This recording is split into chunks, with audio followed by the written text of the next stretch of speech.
Hallihallo und willkommen zu einer neuen Folge der Flowgrade Show.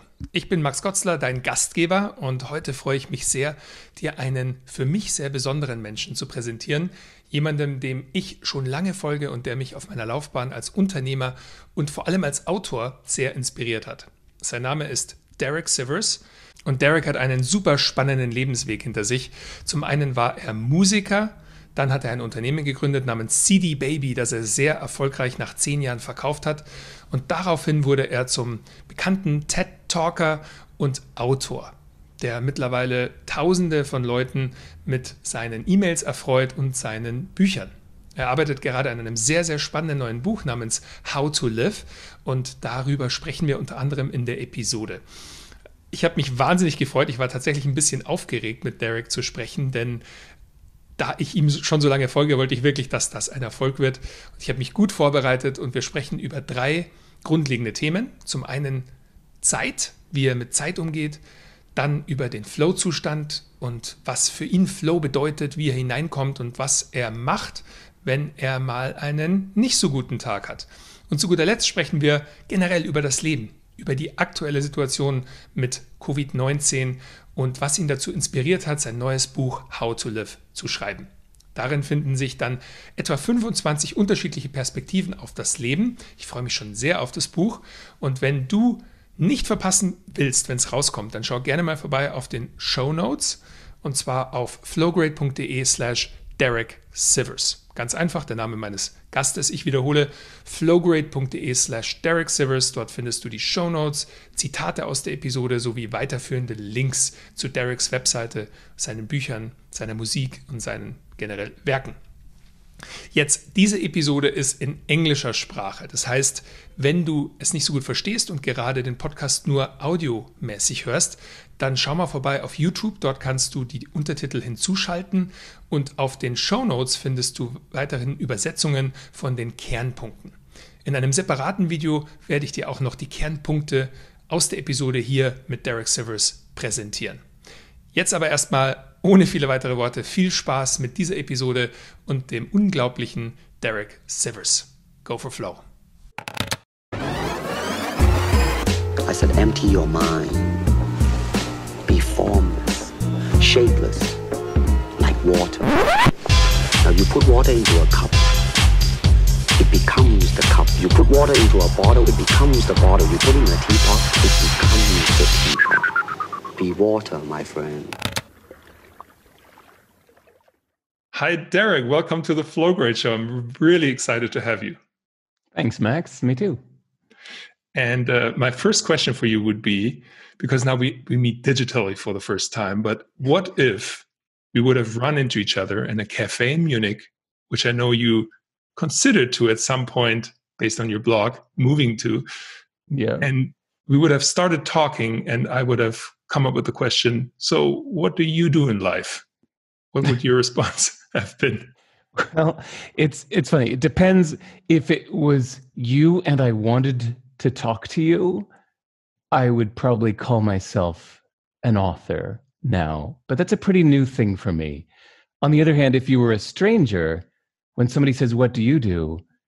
I usually figure like, man, I have enough social interactions in life. Like I'm a pretty social guy. And so if a stranger asks me, "What do you do?" I always feel like I don't want to get into it. So I just tell them I'm a programmer. And I've found that it's the most wonderful answer because if you say I'm a programmer, people tend to go, oh, they have nothing more to say about that. Whereas in the years when I used to be a musician, I was a full-time musician for like 15 years. And if you say, I'm a musician, then people go, oh my God, what kind of music do you do? Where can I hear your music? Are you on the radio? And it's like, oh, never mind. And I just started saying, I'm a programmer. And it was just a wonderful way to shut people up. Beautiful. Okay. I would have assumed that at first, before asking you that, I would have gotten a sign from you that you're interested in talking to me. I hope I would have done it. But you just mentioned you're really a jack of many trades, and I've been following you now for a while, and it's amazing about just how many interests you have and how much curiosity for the world. And recently I came across, jump in. Well, it tends to go in phases. I don't think I'm actually a jack of many trades. spent 15 years of my life just doing music, massively singly obsessed with making music. And then I accidentally started CD Baby. And as soon as I started CD Baby, my attention just shifted. I think it was like somebody that goes from being a basketball player to being a basketball coach. It's like, you've had your time in the spotlight. You've had your time on the court. Now it's your time to coach others. And my focus in life just shifted completely. As soon as I started my company, I instantly poured all of my attention into helping musicians and never again wrote another song or ever made music again. So I tend to just get very single focused, but I guess that's what we're going to talk about, Flo. That's why I'm here. Oh, definitely. And by the way, based on what you just said now, was there a point though where you realized, okay, my music career is now over and I'm going a different direction?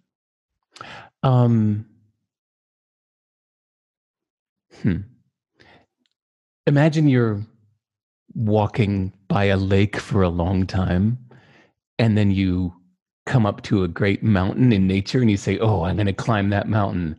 You'd probably be halfway up the mountain before you'd go, I guess I'm not next to that lake anymore.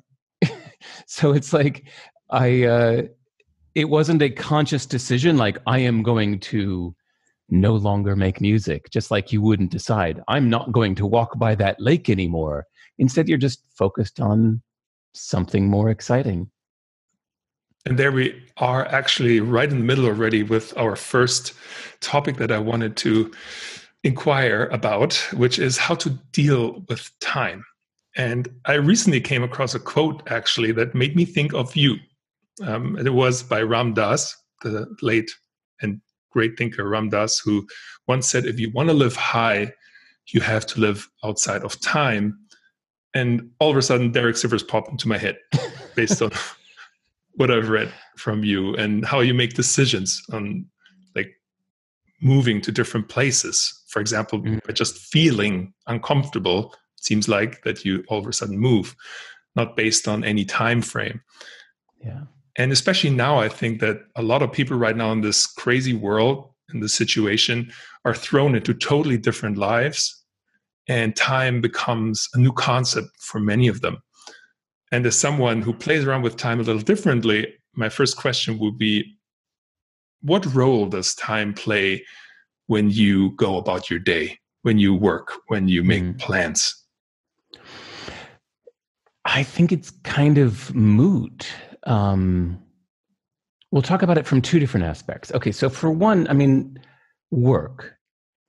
I don't work with a schedule or deadlines or really any structure at all. Instead, I really just throw myself completely into whatever project is the most important to me next. And then I do only that. So whether that project takes me 3 days or 3 months or 3 years to finish, I just do that one single thing until it's done. I'll give a concrete example. So until Christmas this past year, we're talking at the end of March, until Christmas, I was doing nothing but writing my next book every single day, like 15 hours a day. But then at Christmas time, my assistant told me that she was really stuck kind of waiting for some technology things that we needed on our back-end system that she couldn't really work without. So I went, all right, it's clear that right now, this is now more important than me finishing the book. She's unable to work. So from Christmas until just 3 weeks ago, I did nothing but programming. I just paused my book and I threw myself into programming. So now every morning, starting at Christmas, every morning I would just wake up and do nothing but programming all day long until I fall asleep, and I do that again. And then 3 weeks ago, when the COVID thing was really starting to affect people's lives and everything was getting shut down and businesses were closing and firing everybody, I did something I've never done before. I sent an email to my entire mailing list of tens of thousands of people. And I just sent 3 sentences. I said, how are you? Are you okay? Yes, I'm really asking.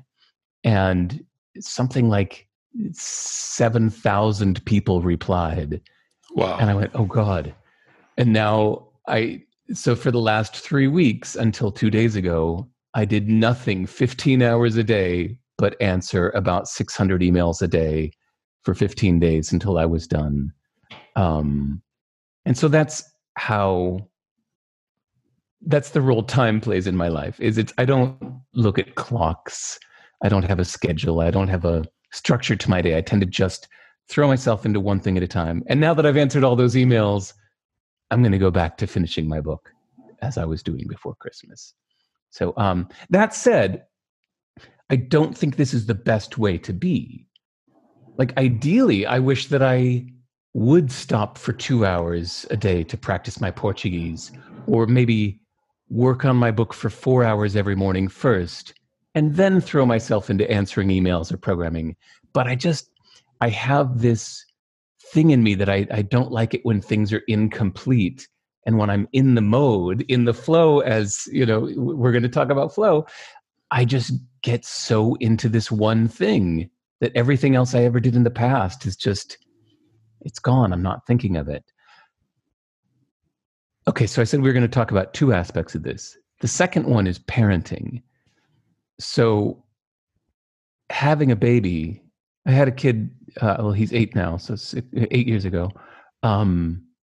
It was really interesting being with him when he was born and I was spending all my time with him, noticing that this whole concept of clocks is such a recent kind of artificial invention, right? And this whole idea of like, it's 1 o'clock, you should go to bed. It's 7 o'clock, it's time to go to sleep. It's so silly when you look at it through the lens of nature and kids' natural flow of, you know, being tired or being enthusiastic or whatever.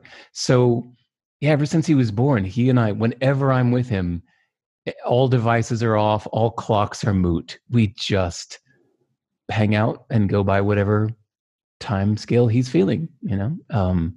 So I think that was a good inspiration for my own life too. I realized, yeah, clocks really are only when you need to coordinate with other people. That's exactly the anxiety that I get usually when I leave my calendar. And as you know, being German, I think that Germany is a quite calendar conscious country in general. And people are a bit afraid of letting go of the linear time. Mm-hmm. And I'm also someone who's losing track of time often. And well, my colleagues and my friends, I'm known for that. And that's why you recently recorded an episode that I really resonated with, which is called Time is Personal. It was right before New Year's, where you said you rather focus on events than special dates, let's say, or times.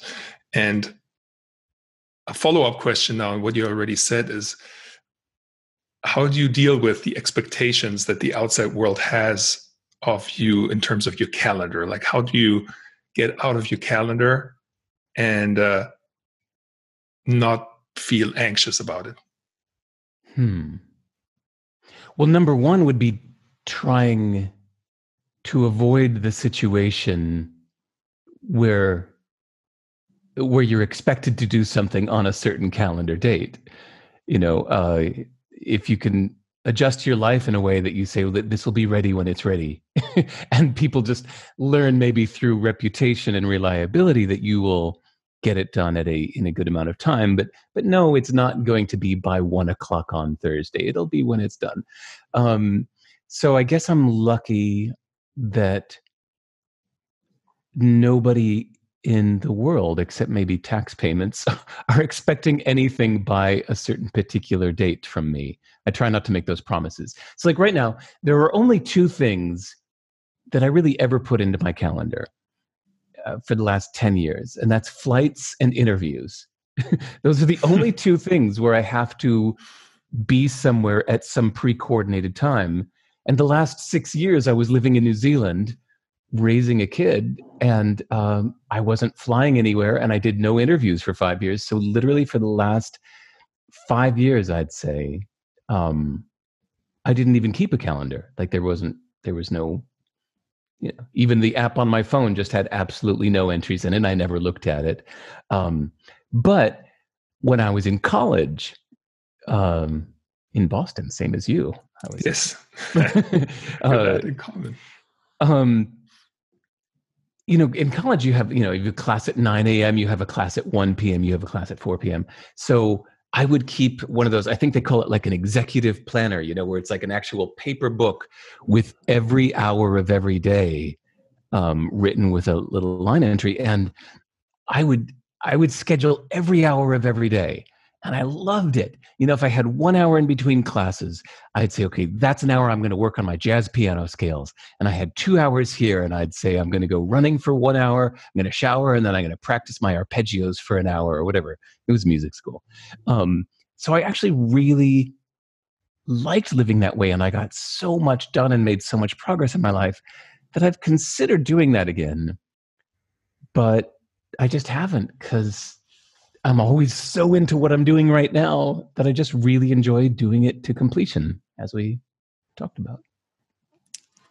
By the way, it was not only a music school, it was Berklee School of Music, which is, in my eyes, one of the best music schools in the world. I love going by there. It's overrated. It has a big reputation. Inside, it's all right. But at least it's beautifully located. I enjoyed walking by there, and there were usually some musicians practicing outside. Yeah, I lived on Commonwealth Avenue. Yep.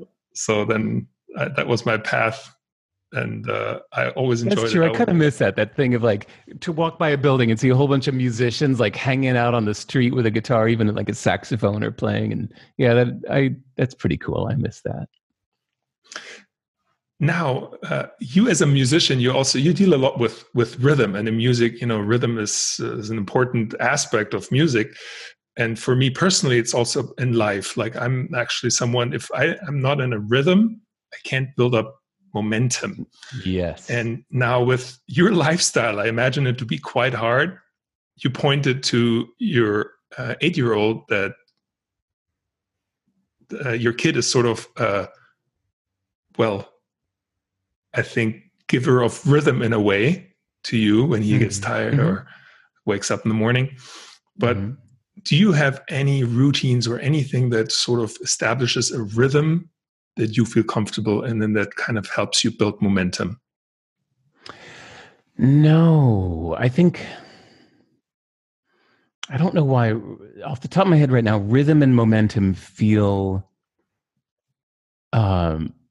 to be almost in conflict. That rhythm implies some kind of change. Well, I don't know. Like it's almost like the way that I'm describing that I work is more like a drone than a rhythm. That I just do one thing. I have no concept of time. So, my advice is to try to do things to completion, because then you don't lose a momentum in the first place. I think what's really hard is when you've switched your attention to something else and then you come back to something, there's always this effort to get back into it. So for example, when I get into programming, if I look at programming code I wrote even a few months ago, I look at it and I have no idea what it's doing. Like, did I write that? What is that? What the fuck is that about? And then, and it takes me almost a full day or two to go, oh, right. Okay. I haven't looked at this in a few months. Now I remember what that's doing. Okay. That's why that's that way. So I end up having to write documentation for my future self to tell my future self why this is, what this code is doing and why. It's like I'm writing it to a stranger, but that stranger is my future self. So same with writing my book, of course. I don't know if you had that experience writing your book, that when you're in it, the flow is going, you can keep going. But if you do something else for a while, and you come back to it, it's really hard to put yourself back into that mindset you were in a paragraph ago. That's exactly what I feel when I'm in a flow state, when what you just described, that you kind of forget what you've been working on.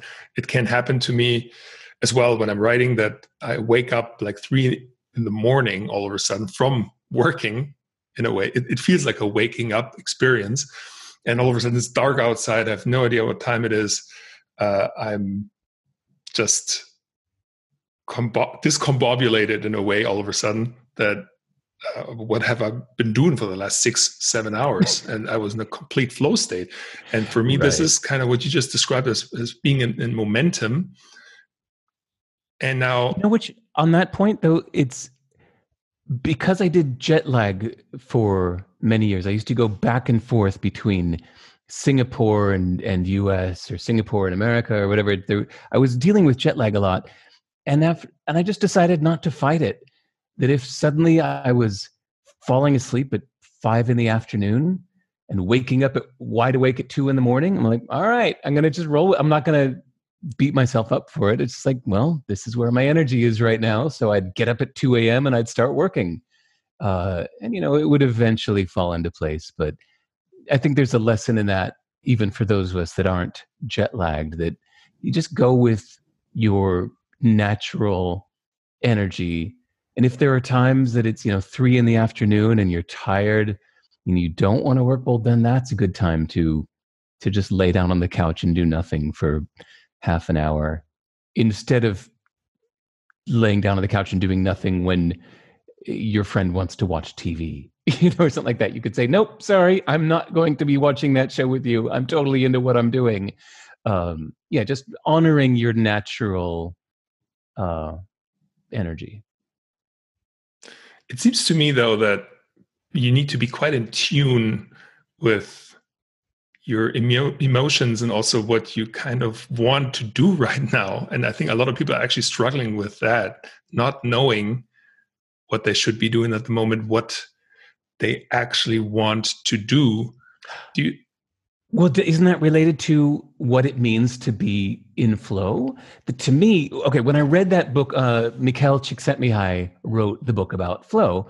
I loved when he defined it as, I can't remember the complete definition, but the point about knowing the next step and knowing what needs to be done next, that to me is the most crucial thing for me, and the thing that I wrestle with the most. That if I know what needs to be done next and it's within my abilities, then I stay in flow. It's the time when I lose it, when I get stuck, is when I don't know the next step.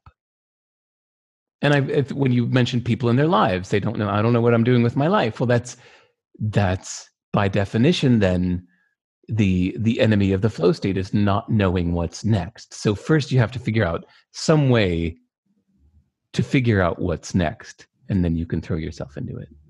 Now, that's what I tell people a lot when something feels good and they can't really rationally explain it yet, but intuitively it feels good and it somehow gives you some sort of reward, like in terms of pleasure or just having that feeling, hey, I need to keep going, then keep doing it. Keep doing more of it. And then usually get deeper and deeper into a flow state. That sometimes happens to me when I write on my book and I have an idea and I start writing a different chapter than what I intended to write in the first place. And I'm losing myself in this new concept. And I'm just writing. And at the end, it somehow I fit it in. At first, I couldn't explain that rationally, but it happened like inside of me. Do you know that experience? Yeah. Well, ideally, when you're writing, it's best when it's discovery, isn't it? That you don't want to just sit down and just spit out stuff you already know. That's kind of a chore. But when you sit down to write and you're discovering new things as you're writing, that's the exciting thing. I love the fact that, what articles and blog posts are kind of essays. And I loved when I found out that the original meaning of the word essay, it's from the French essayer, which means to try or to attempt. So Michel Montaigne kind of, started this idea of writing as essays, meaning I'm going to try to figure out what I think about something. So it's kind of the idea of writing as exploration. Yeah. By the way, you recently had a project of writing, I think it ended up to be 33 articles day by day, every day. And I read your summary where you mentioned that it became sort of a chore that just triggered me right now. And now looking back, was it, even though I actually thought that there were some really valuable articles in there that I really enjoyed, and they gave me some great ideas for my book, actually. And I think, I'm not sure if it was part of that sequence, but it was the one where you recommended not to quote people. Yeah. And I really took that to heart. And I actually went back in my book and I rephrased some of the ideas that I got from other people, where exactly stated it the way you said, this person stated ... Yep. And then a quote, and then kind of explain what it means. And now I try to really incorporate it into my own thinking and what it triggered into me, and maybe even adapt the idea a little bit so it fit my point of view. So thank you for that.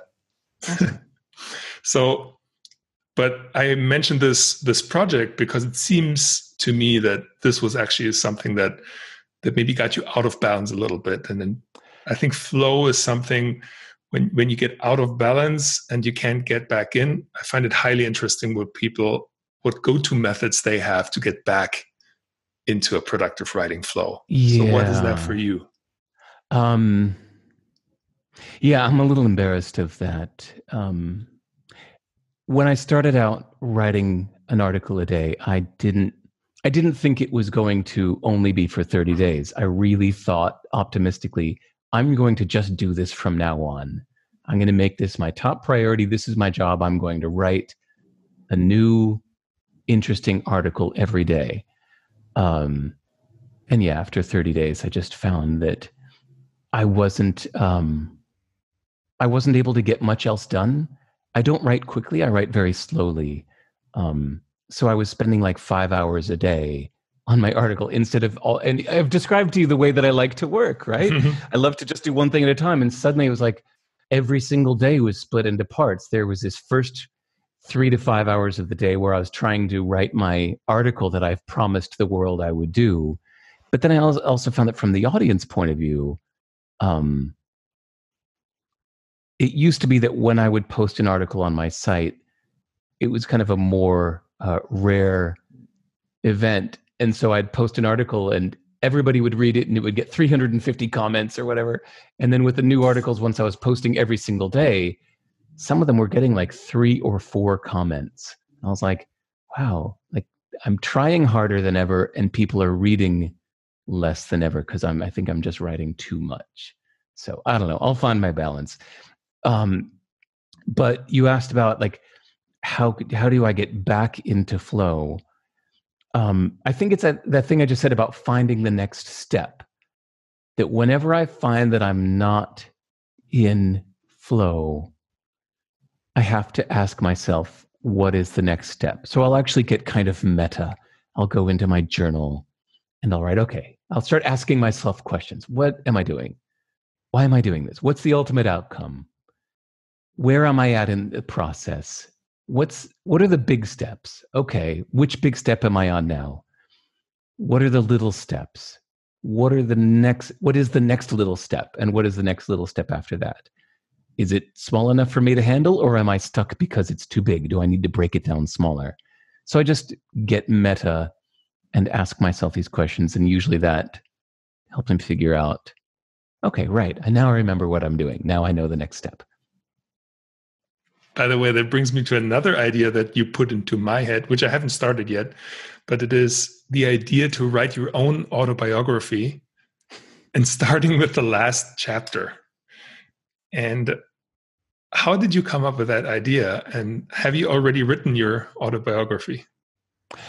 It's not done. I mean, actually, there's very little of it. It's done because I'm still kind of like 3/4 of the way done with my next book called How to Live.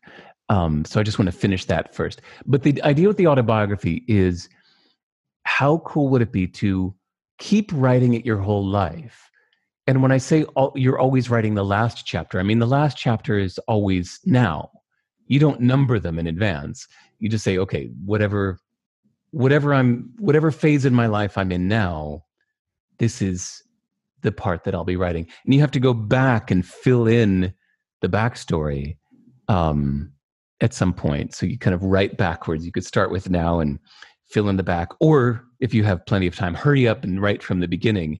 But then the idea is you don't stop at the age of 40 or 50 or 60. You just keep going and keep adding to it so that when you die, the book's ready to go. Even if you were mid-story, you could be, mid-sentence. And if you died the next day, well, that was the end of the book. And you leave instructions on how to release the book. And I think maybe people are probably most interested in your life the week that you die. Isn't that probably when biographies and autobiographies of people hit their highest sales point? So how cool to have the book always in a state of constant completion and could just be released the day after you die. It's a very intriguing idea. And actually, I took a different approach this time with my second book at the moment, where I started writing the last chapter first. Cool. To see what I wanted readers to feel like when they have read the whole book, and then my last statement about what they've just experienced. Nice. That actually really helped me get motivated to start writing. Cool. It's a great approach. I've never heard that. And now you just mentioned your newest book project, which I'm really excited about, which is called How to Live. And I think it's a really, really interesting concept. I know you've already worked many ideas into your articles and your blog, but as far as I understand, it's 40 different perspectives on how to live. And maybe you can tell me the story of how you came up with that project at first, and maybe share a little bit about what we can expect as readers, because I'm really excited for it to come out, especially in these times. It was inspired by a book called Sum, S-U-M, by David Eagleman, which is it's a fiction kind of thinky, dreamy book. It's very similar to is it called Einstein's Dreams? I think he actually got the format from the book called Einstein's Dreams. But the idea is every single chapter is just a little 2 or 3 page long short story about what happens when you die. But each one is deliberately conflicting with the previous one. So it'll be like chapter 3. When you die, you're surrounded by a bunch of little creatures saying, what is answer? What is answer? And you figure out that what you knew as your life was really an artificial intelligence program. You are an artificial intelligence program. And now these creatures are around you. Your program has finished running. They want to know, what is the meaning of life? What is answer? And you try to explain, but no matter what you say, they just keep furrowing their brow and saying, what is answer? And you realize that if we were to write an artificial intelligence program that was smarter than us, we would be too dumb to understand what it's trying to tell us. That would just be one story. But then it's like, chapter 6, when you die, you're greeted by somebody that tells you that in your last life, you chose to be a man, but now it's your time to pick whatever creature on earth you want to be again. So you remember the day that you admired the simple life of a horse grazing in the grass, and you said, I want to be a horse. And as soon as you say that, your body starts to turn into a horse, your arms get longer, your hands turn into hooves, and your shoulders, your neck lengthens. But then you start to feel your brain turning into a horse's brain, and you realize you're starting to forget what man is, that a horse doesn't really understand what man is. And you realize that what you liked about the simple life of a horse was the comparison to your complicated life as a man. And so you try to say, wait, but all that comes out is, and at the last minute before your brain completely becomes a horse's brain, you think, I wonder what kind of complex, beautiful creature I might have been that chose the simple life of a man. And so these beautiful little short stories that I loved the format where it's like, oh, here's what happens when you die. No, no, no, no. Here's what happens when you die. No, no, no, no, no. Here's what happens when you die. No, no, no, no.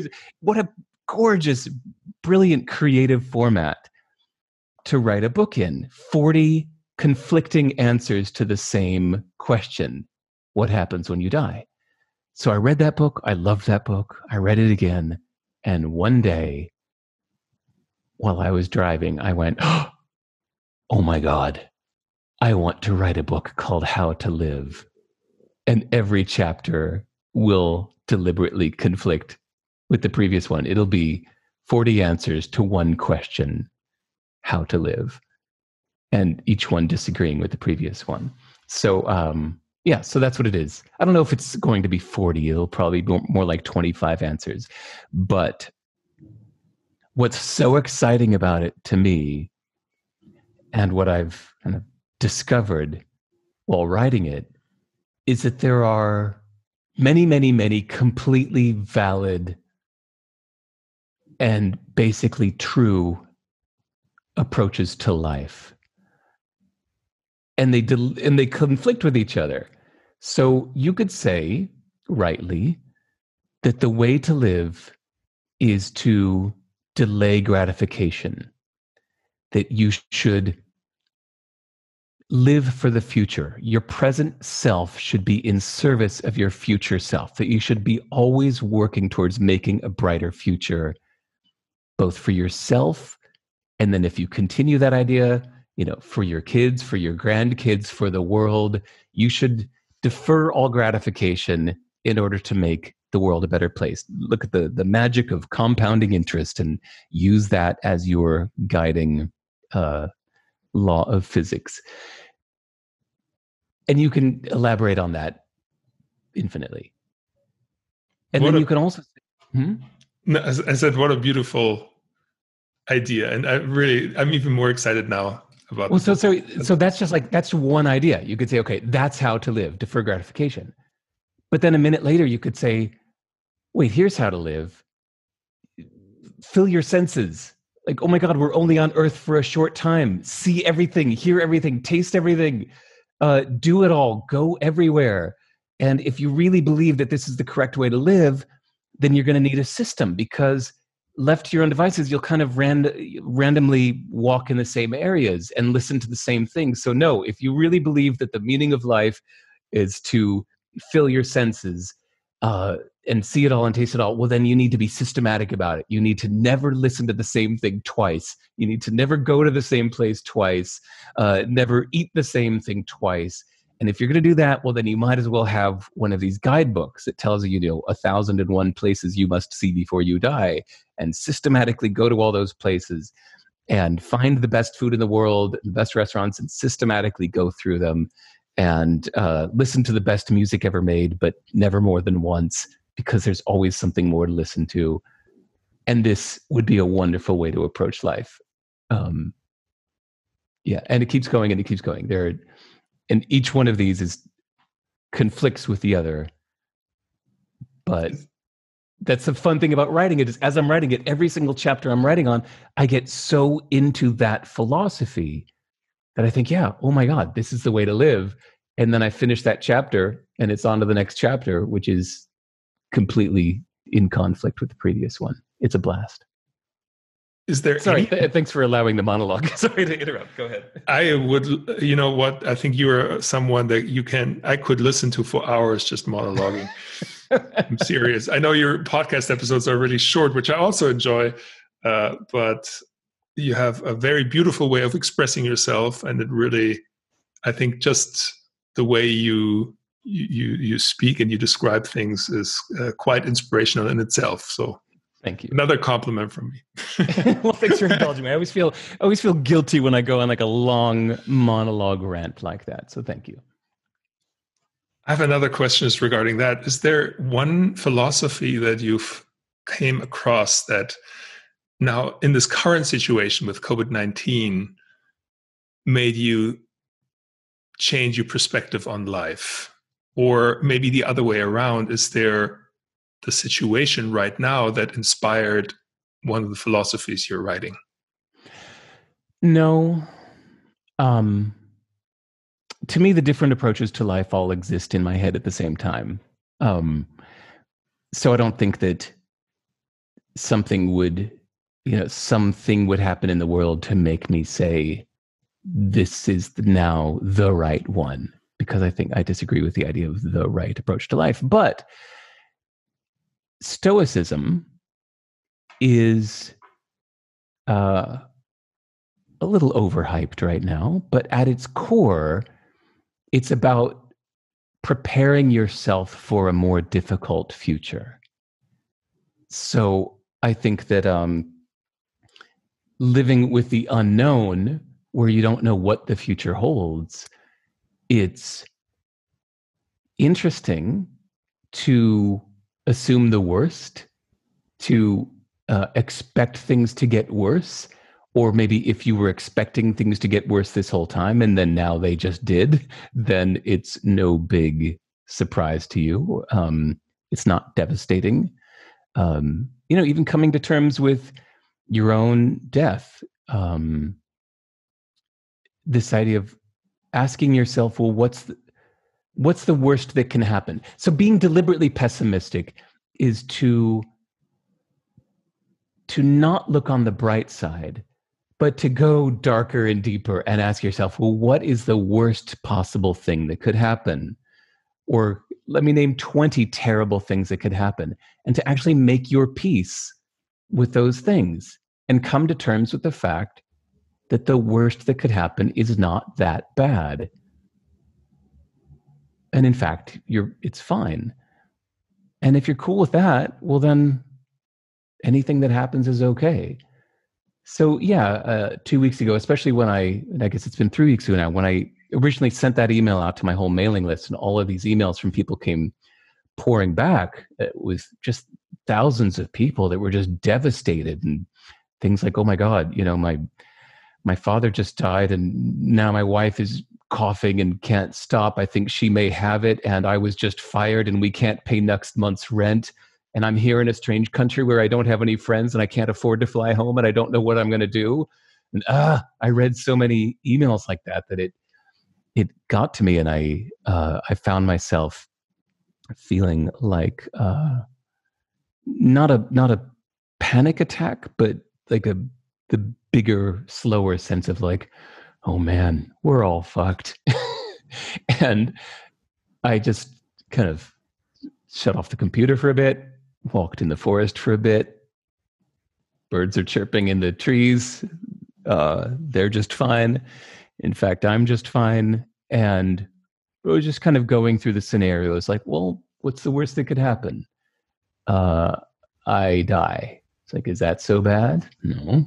I've already put my savings into a trust, and I've taught my kid what I could and gave him a good life. Okay. What else could happen?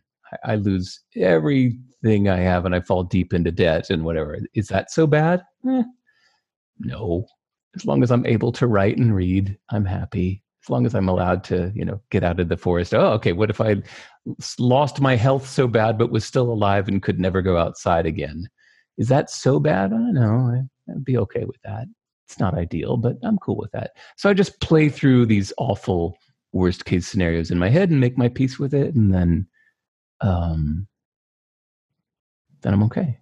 To me, that's the gist of the Stoicism approach to life, is to both strengthen yourself for a more difficult future and make peace with the worst outcomes. It reminds me very much of my younger brother, Johannes, who might be listening right now.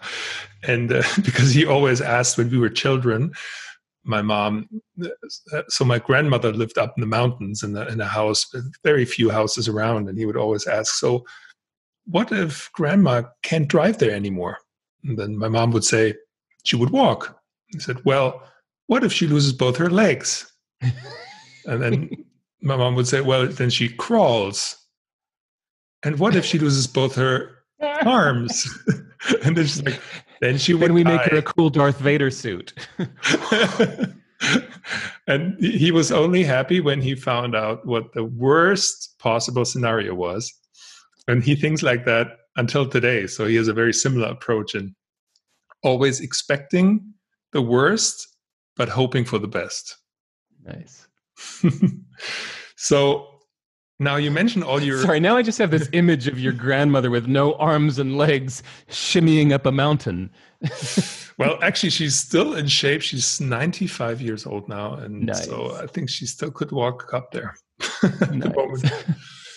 So, yeah, Grandma, you never had these problems.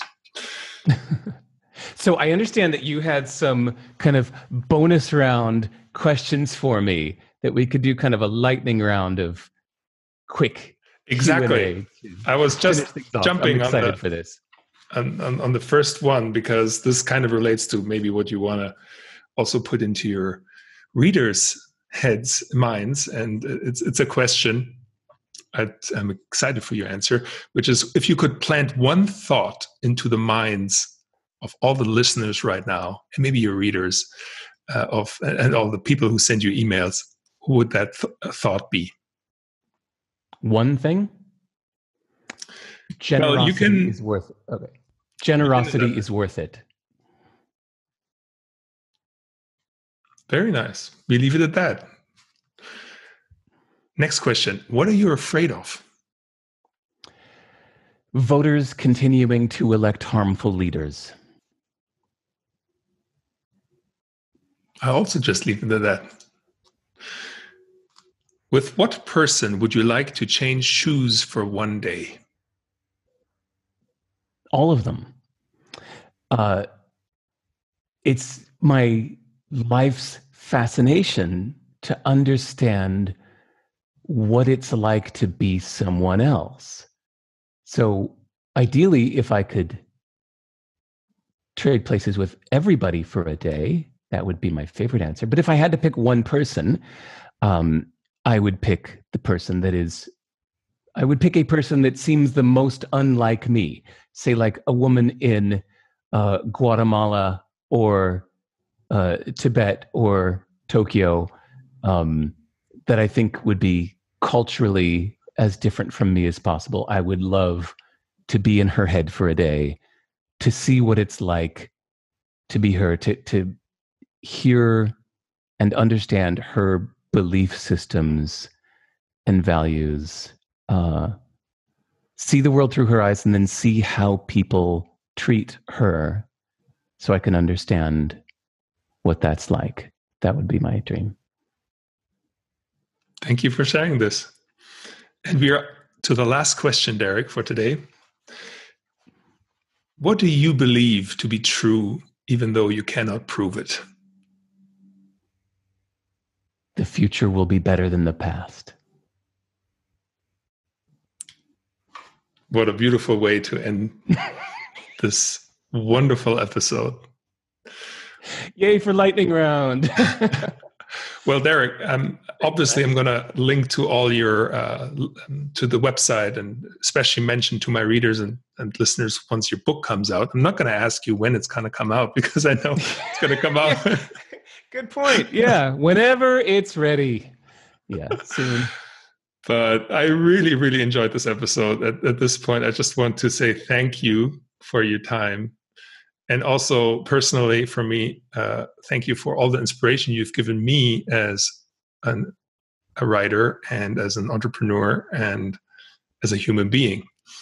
Oh, so thank you for your work. It really does inspire people. I'm proof of that. And yeah, I'm just very excited to present you to my community. So again, thank you. Thank you. So to all the listeners, thank you very much for listening. If you like this episode, you can take a screenshot and share it with us and send me an email. I'll forward it to Derek if he allows. But it's... yeah, actually, since you mentioned it, the main reason I do these interviews is I like meeting people that introduce themselves to me from across the world. It's one of my favorite things about my inbox is, guy that makes guitar pedals in Slovenia introduces himself, and somebody who's an investor in Lebanon emails me and says hello. And I think it's like my favorite thing about my inbox. So yes, people listening to this, please send me an email and introduce yourself. Say hello. So, das war's mit Derek Sivers. Ich hoffe, du hattest so viel Spaß beim Zuhören, wie ich beim Aufnehmen hatte.